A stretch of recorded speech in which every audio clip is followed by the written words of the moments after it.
iniciar. Vamos a ponernos en las manos de Dios. ¿Alguien le gustaría orar para que empecemos? ¿Tú? Ok. Padre, gracias por este día. Te pedimos que nos cuides, que nos des un buen día. Te pedimos que podamos aprender en base a tu palabra, que vemos que vengan más hermanos y que cuides a los demás hermanos. En Jesús. Amén. Amén. Bueno, pues vamos a ver hoy la lección 4. Vamos a seguir con el estudio sobre el testimonio de Jesús. Y bueno, hay algunas cosas. Hoy de hecho vamos a ver solamente un versículo. Va a ser muy sencillo, pero tenemos mucho que decir sobre ese versículo. Dice: el hecho de que la palabra o el verbo, que ya hemos hablado, la forma en que el Evangelio se refiere a Jesús como el verbo, haya adquirido la naturaleza humana y habitado entre los hombres, tiene más significado e impacto del que regularmente consideramos. Lo que hoy veremos será importante para que podamos comprender el resto de este Evangelio de manera clara. En este punto es necesario aclarar que el espacio que hemos dedicado a estos pocos versículos, porque hoy apenas vamos a ver el versículo 18 y ya es la cuarta lección, ha sido amplio debido a que es el cimiento para que caminemos por el resto del libro con principios claramente comprendidos. Pues respecto al testimonio acerca de Jesucristo no podemos concedernos el descuido de dar solo una revisión superficial. Y aunque esto no significa que daremos un profundo estudio teológico de cada versículo, es necesario que aprendamos de lo que Dios nos está revelando acerca de sí mismo aquí. Entonces vamos a ver Juan 1:18. Luis, ¿lo pueden leer? Dice: a Dios nadie le vio jamás, el unigénito Hijo que está en el seno del Padre, Él le ha dado a conocer. Ok. Y ahí vamos a notar que los versículos tienen una diferencia según las versiones, pero vamos a llegar a eso a su momento. Ok, dice: Dios se da a conocer a sí mismo, es como se llama el estudio de hoy. Dice: iniciemos con una afirmación importante, lo que acaba de leer Luis. Nadie ha visto. Ok, nadie ha visto a Dios. Jamás a Dios. Nadie ha visto jamás a Dios. El unigénito Dios que está en el seno del Padre. Él lo ha dado a conocer. Ok, el unigénito Dios que está en el seno del Padre lo ha dado a conocer. En la Reina Valera dice: el Hijo unigénito de Dios que está en el seno del Padre. Ahorita vamos a llegar a ese punto. Dice: veamos este versículo por partes, pues cada una de ellas nos brinda una enseñanza importante. Primero, la primera es: nadie ha visto jamás a Dios. Ok, vamos a dividirlo en tres partes. La primera que vamos a revisar. Ok, vamos a ver 1 Timoteo 6, 15 al 16, Jaime. 1 Timoteo 6, 15 al 16. Okay. 15 al 16. La cual manifestará a su debido tiempo el bienaventurado y el único soberano, el Rey de reyes, Señor de señores, el único que tiene inmortalidad y habita en luz inaccesible, a quien hombre ha visto ni puede ver. A él sea la honra y el dominio eterno. Amén. Ok, entonces vamos a ir llenando, porque este pasaje nos dice que el Rey de Reyes, que es lo que dice en el versículo 15, y Señor de señores, es el único. Ok. Es el único que tiene inmortalidad y que habita en luz inaccesible. Ok, es el único que tiene inmortalidad y que habita en luz inaccesible, lo que acabamos de decir, a quien ningún hombre ha visto, a quien ningún hombre ha visto ni puede ver. Ok. Entonces, esto viene con esta referencia. Nadie ha visto nunca a Dios, el unigénito que es Dios, el único que puede darlo a conocer. Bueno, y aquí dice a Dios nadie lo puede ver, nadie lo ha visto. Pero entonces sigue diciendo, aquí podríamos preguntarnos, ¿acaso Dios no fue visto por algunos personajes en el Antiguo Testamento? Es cierto que podríamos hablar, por ejemplo, de Abraham en Génesis 18. Ahora, todo el pasaje nos dice, voy a seguir algunos versículos, te lo voy leyendo yo. Génesis 18, para darnos una idea de esta aparición.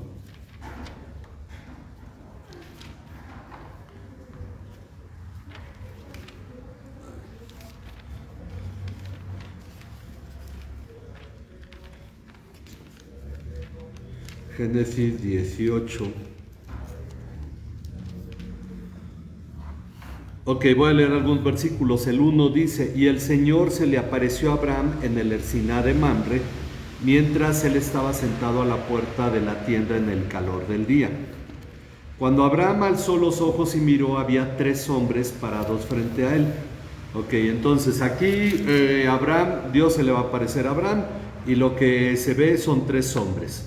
Luego dice, al verlos corrió de la puerta a la tienda a recibirlos y se postró en tierra. Y entonces lo que nos dice el pasaje es que les trae alimento. Abraham corre, hace el alimento. Y en el versículo 8, voy al 8, dice, tomó también cuajada, leche y el becerro que había preparado y lo puso delante de ellos. Mientras comían, Abraham se quedó de pie junto a ellos bajo el árbol. Entonces ellos le dijeron, ¿dónde está Sara tu mujer? Allí en la tienda respondió. Ok, en el versículo 13 nos aclara que el que está hablando es, bueno, voy a leer toda esta parte, finalmente es la promesa de Isaac. Dice, y uno de ellos dijo, ciertamente volveré a ti por este tiempo el año próximo, y Sara tu mujer tendrá un hijo. Y Sara estaba escuchando a la puerta de la tienda que estaba detrás de él. Abraham y Sara eran ancianos, entrado en años, y a Sara le había cesado ya la costumbre de las mujeres. Sara se rió para sus adentros diciendo, tendré placer después de haber envejecido, siendo también viejo mi señor. Y el Señor dijo a Abraham, ¿por qué se rió Sara diciendo, concebiré en verdad siendo ya tan vieja? Hay algo demasiado difícil para el Señor. Volveré a ti al tiempo señalado, por este tiempo el año próximo, y Sara tendrá un hijo. Ok, lo que nos dice es que es Dios el que está ahí hablando con Abraham. Él llegó con otros 2 hombres, se sentaron, comieron lo que Abraham les dio y empieza a hablar con él. Entonces, dice el versículo 16, entonces los hombres se levantaron desde allí y miraron hacia Sodoma. Abraham iba con ellos para despedirlos. Pero el Señor dijo, ocultaré a Abraham lo que voy a hacer, porque ciertamente Abraham llegará a ser una nación grande y poderosa, y él será bendita, y en él serán benditas todas las naciones de la tierra. Bueno, en el versículo 20 dice, después el Señor dijo, el clamor de Sodoma y Gomorra ciertamente es grande, y su pecado es sumamente grave. Descenderé ahora y veré si han hecho en todo conforme a su clamor, el cual ha llegado hasta mí, y si no, lo sabré. Y dice, entonces los hombres se apartaron de allí y fueron hacia Sodoma, mientras Abraham estaba todavía de pie delante del Señor. 2 hombres se fueron, porque son 2 los que aparecen en Sodoma. El versículo 19 dice, los 2 ángeles llegaron a Sodoma. Entonces eran 2 ángeles y Dios. Ok, viene toda la intercesión de Abraham por Sodoma, y en el versículo 33 al final dice, tan pronto como acabó de hablar con Abraham, el Señor se fue y Abraham volvió a su lugar. Entonces, vemos ahí que Dios se aparece. Ok, dice, aquí podríamos preguntarnos, ¿acaso no fue visto por algunos personajes en el Antiguo Testamento? Es cierto que podríamos hablar, por ejemplo, de Abraham en Génesis 18, donde Dios le visita y come en su presencia, y luego Abraham intercede por Sodoma. O de Moisés, de quien la palabra misma dice que Dios acostumbraba a hablar con él cara a cara, como habla un hombre con su amigo. Vamos a ver Éxodo 33:11, Eliseo. Y el Señor acostumbraba a hablar con Moisés cara a cara, como habla un hombre con su amigo. Moisés regresaba al campamento, su joven ayudante Josué, hijo de Nun, no se apartaba de la tienda. Ok, entonces, Dios hablaba con Moisés cara a cara como hablan dos amigos, un hombre con su amigo. Luego, dice, en el caso de Abraham, ok, ya hemos explicado, porque vimos la lección anterior cuando hablamos de lo que es el antropomorfismo, ya hemos explicado que es el caso de un antropomorfismo, es decir, que Dios aparece en forma humana, una imagen en la medida que Abraham puede tratar con él. Ok, aparece Dios con una forma humana porque es como puede Abraham y Dios hablar. Acerca de Moisés debemos entender la medida de lo que Dios dejaba ver de sí mismo a Moisés, pues el pasaje busca comunicarnos la confianza que había entre ellos, es decir, tanta confianza había entre Moisés y Dios, que era como un amigo hablando cara a cara con otro. Bueno, dice, pero que mantenía una medida definida, la cual se señala más adelante, ahora al inicio de los versículos 20 al 23. Y añadió, no puedes ver mi rostro, porque nadie me puede ver y vivir. Entonces el Señor dijo, hay un lugar junto a mí, y tú estarás sobre la peña. Y sucederá que al pasar mi gloria te pondré en una hendidura de la peña y te cubriré con mi mano hasta que yo haya pasado. Después apartaré mi mano y verás mis espaldas, pero mi rostro no se verá. Ok, entonces vamos a llenar esta parte. Cuando Moisés le dice a Dios que le muestre su gloria, él le dijo que no podía y le dijo, no puedes ver mi rostro. No puedes ver mi rostro porque nadie me puede ver y vivir. Ok, Dios se lo aclara a Moisés, no puedes ver mi rostro porque nadie me puede ver y vivir. Entonces el Señor dijo, hay un lugar junto a mí y tú estarás sobre la peña, y sucederá que al pasar mi gloria,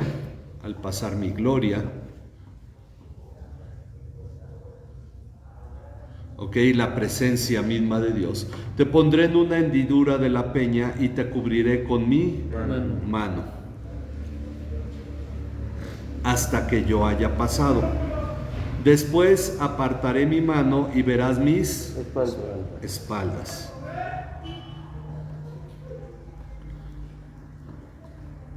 Pero mi rostro no se verá. Ok, entonces nos pone de pronto que hay quienes ven a Dios, no podemos ver su rostro. Dice, así que ¿cómo debemos entender estos pasajes acerca de que nadie ha visto jamás a Dios? Lo que debemos entender es primeramente que nosotros como humanos no tenemos la posibilidad de conocer a Dios por nosotros mismos. No podemos investigar a Dios y descubrir algo de Él que Él no nos haya revelado primeramente.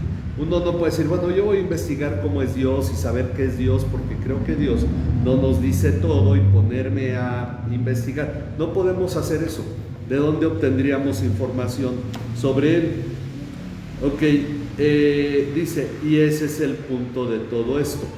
Respecto de Dios, solo podemos conocer lo que Él mismo nos haya dado a conocer. Entonces, ¿qué sabemos de Dios? Solo lo que Él nos ha dicho acerca de Él. Antes de que viniera Cristo, era poco lo que Él había revelado sobre sí mismo, pero al venir Cristo, eso ha de cambiar, porque de hecho de eso se trata el Evangelio de Juan, de conocer a Dios. Todo lo que Jesús va a decir es para conocer a Dios. Sobre Moisés, William Hendrickson afirma, no solo había sido la ley dada por medio de Moisés, sino que además éste había tenido el privilegio de hablar con Dios cara a cara.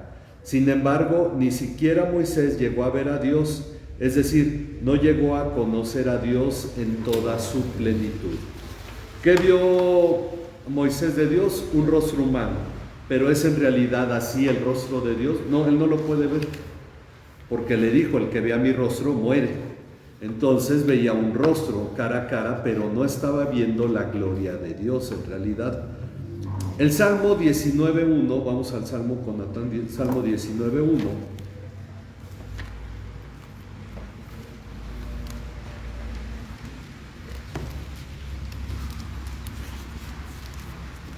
Los cielos proclaman la gloria de Dios y el firmamento anuncia la obra de sus manos. Ok, entonces dice que los cielos proclaman la gloria de Dios. Vemos que está Dios, bueno, pero no vemos a Dios, vemos su gloria. Ok, y el firmamento anuncia la obra de sus manos. Eso lo podemos saber porque es Dios mismo quien nos lo ha revelado. Ok, por esa razón vamos a Romanos 1, 19 al 20. Romanos 1, 19 al 20. Porque lo que de Dios se conoce les es manifiesto, pues Dios se lo manifestó, porque las cosas invisibles de Él, su eterno poder y deidad, se hacen claramente visibles desde la creación del mundo, siendo entendidas por medio de las cosas hechas, de modo que no tiene excusa. Ok, vamos a irlo llenando en las palabras de la Biblia de las Américas, que es muy similar. Nos dice con claridad, pero lo que se conoce acerca de Dios. ¿Qué es lo que se conoce? Lo que Él nos ha revelado. Entonces dice, lo que se conoce acerca de Dios es evidente dentro de ellos, o sea, en su corazón, pues Dios se lo hizo evidente. Ok, o Dios lo manifestó, Dios se los hizo manifiesto, ¿verdad? Se los hizo evidente, porque desde la creación del mundo, sus atributos invisibles, y son estos dos, su eterno poder y su divinidad.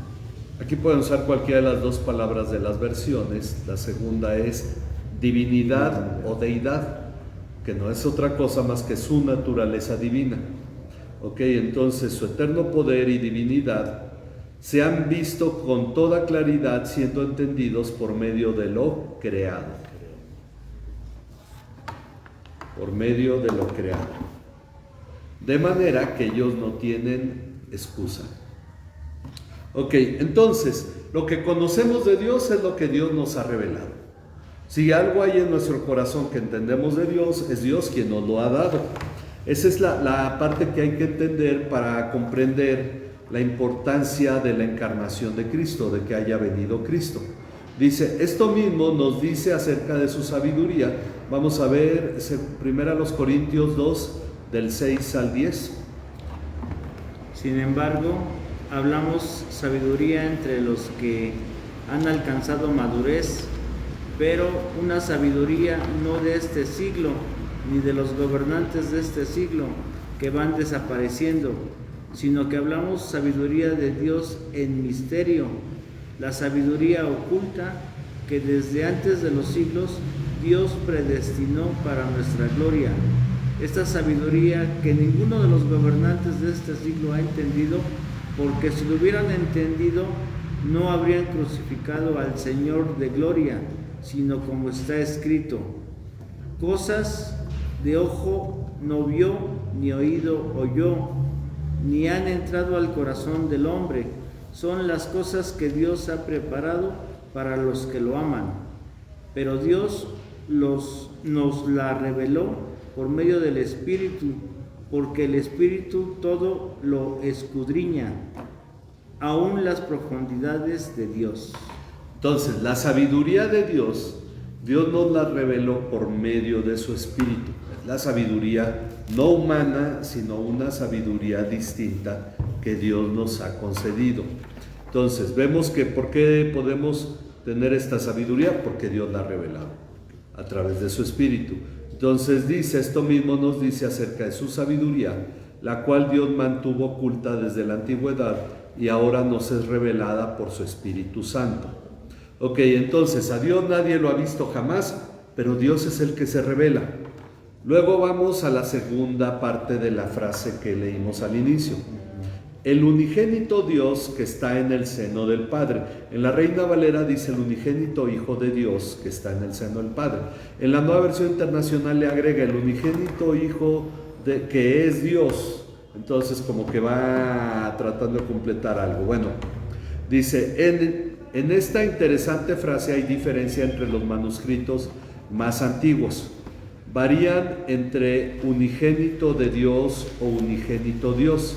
Sin embargo, ambas mantienen el concepto del Hijo como Dios, que está en una relación íntima con el Padre, por lo que Él conoce al Padre perfectamente, tiene un conocimiento de primera mano del Padre. Es decir, lo que esta frase nos quiere decir es que el Hijo es Dios y está en unión íntima con el Padre. Eso es lo que nos está diciendo la frase. Ahora, por esa razón vamos a ver Juan 6:46. No es que alguien haya visto al Padre, sino aquel que viene de Dios. Él ha visto al Padre. Ok, entonces Jesús afirma, no es que alguien haya visto. No es que alguien haya visto al Padre, sino aquel que viene de Dios. No es que alguien haya visto al Padre, sino aquel que viene de Dios. Él ha visto al Padre. Su Hijo. Exactamente. Entonces, Él viene del Padre, Él lo ha visto. Ok, esta parte es sencilla. La tercera, Él lo ha dado a conocer. Ok, es la primera. Entonces ya vimos, nadie ha visto jamás a Dios, el unigénito Dios que está en el seno del Padre, Él lo ha dado a conocer. Es la última frase. Dice, ya hemos estudiado que cuando la palabra se hizo carne, habitó entre los hombres. Este verbo, habitó, en griego es eskenó, significa plantar una tienda. Eskene es tienda. Morar en un tabernáculo o en una tienda. En nuestro tiempo, poner una tienda de campaña representa algo temporal e informal.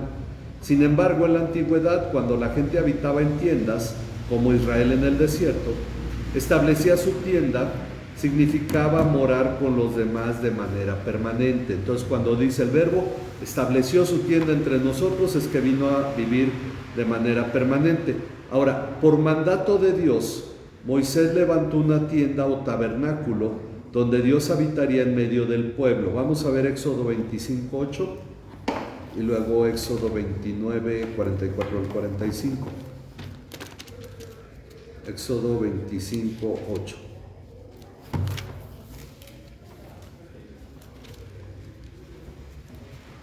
Que me hagan un santuario para que yo habite entre ellos.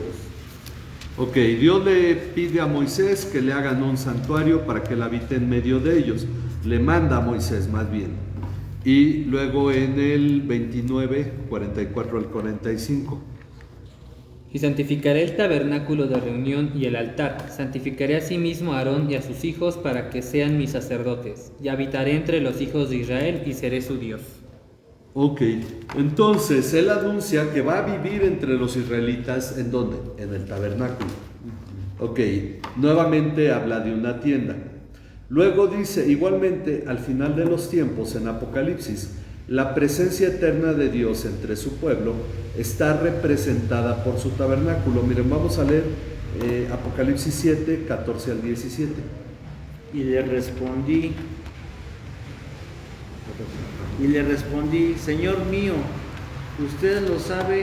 Y él me dijo, estos son los que vienen de la gran tribulación y han lavado sus vestiduras y las han emblanquecido en la sangre del Cordero. Por eso están delante del trono de Dios y le sirven día y noche en su templo. Y aquel que está sentado en el trono extenderá su tabernáculo sobre ellos. Ya no tendrán hambre ni sed, ni el sol les hará daño, ningún calor abrasador, pues el Cordero que está en medio del trono los pastoreará y los guiará a manantiales de aguas de vida, y Dios enjugará toda lágrima de sus ojos. Ok, entonces habla de que Él va a extender su tabernáculo sobre su pueblo. Ok, habla de una morada, una habitación, no literalmente es una tienda en los cielos, ¿verdad? Pero vamos a ver Apocalipsis 21:3. Entonces oí una gran voz que decía desde el trono: el tabernáculo de Dios está entre los hombres, y Él habitará entre ellos, y ellos serán su pueblo, y Dios mismo estará entre ellos. Ok, entonces nos dice una gran voz que decía desde el trono, el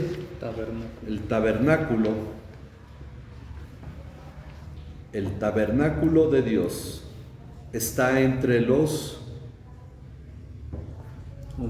hombres. Ok, el tabernáculo de Dios está entre los hombres.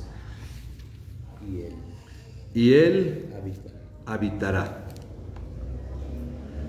Y Él habitará entre ellos, y ellos serán su pueblo. ¿Y quién? Dios. Y Dios mismo estará entre ellos. Ok, nuevamente es la representación de este tabernáculo. El Verbo se hace carne, pone su tabernáculo, su tienda en medio del pueblo. Significa la presencia de Dios ahí entre los hombres. Y en la eternidad también es una representación de la presencia permanente de Dios entre su pueblo.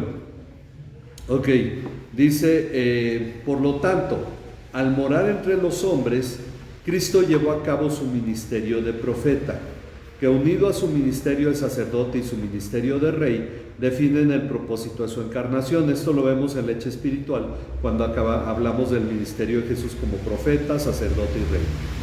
Este ministerio de profeta se describe claramente en esta frase: Él lo ha dado a conocer. Cristo vino para dar a conocer a Dios, es decir, vino en calidad de profeta, además de sacerdote y de rey. Y es así como, al dar a conocer a Dios, Jesucristo cumple con la cláusula del nuevo pacto establecida en Jeremías 31:33. Jeremías 31:33.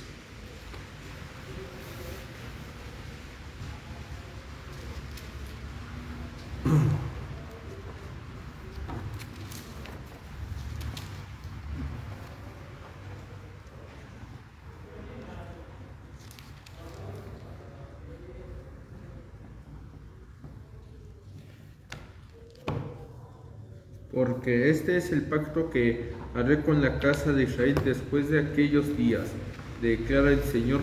Pondré mi ley dentro de ellos y sobre sus corazones la escribiré. Entonces yo seré su Dios y ellos serán mi pueblo. Ok, me equivoqué, es el 34. Entonces sigue. No tendrán que enseñar más cada uno a su prójimo y cada cual a su hermano, diciéndole: conoce al Señor, porque todos me conocerán, desde el más pequeño que de ellos hasta el más grande. Declara el Señor, pues perdonaré su maldad y no recordaré más su pecado. Ok, entonces, tomando esta parte que va de acuerdo a lo que vimos estamos viendo, dice, no tendrán que enseñar. No tendrán que enseñar más cada uno a su prójimo y cada cual a su hermano, diciéndole, conoce al Señor. Porque todos me conocerán.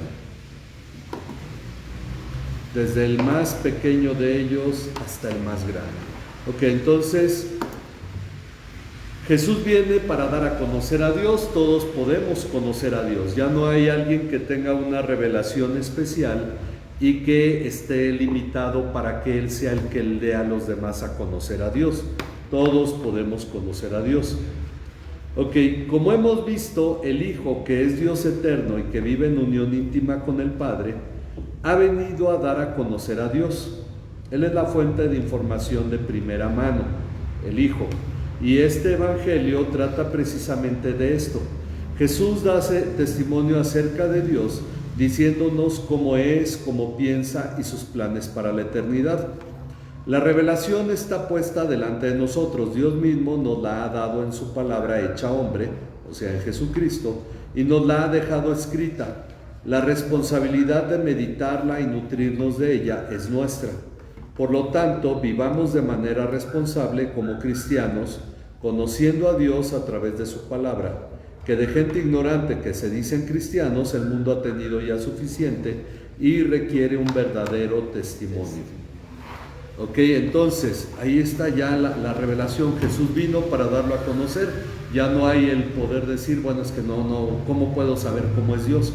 Bueno, está en su palabra porque Jesús ya vino y lo reveló. Ok, no sé si hay alguna pregunta. ¿No? Salud. Gracias. Entonces, si está todo claro, pues vamos a orar para terminar.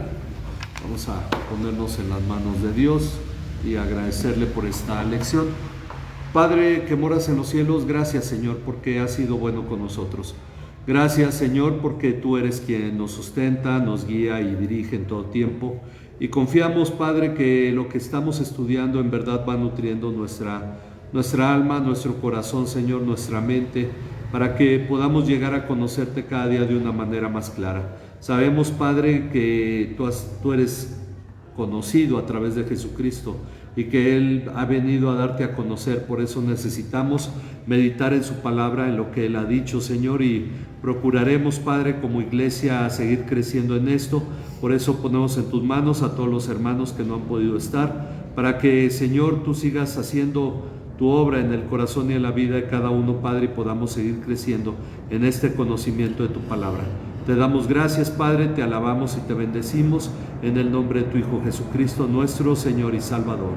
Amén. Amén. Pues nos despedimos de todos los que nos ven por internet. Dios les bendiga a cada uno.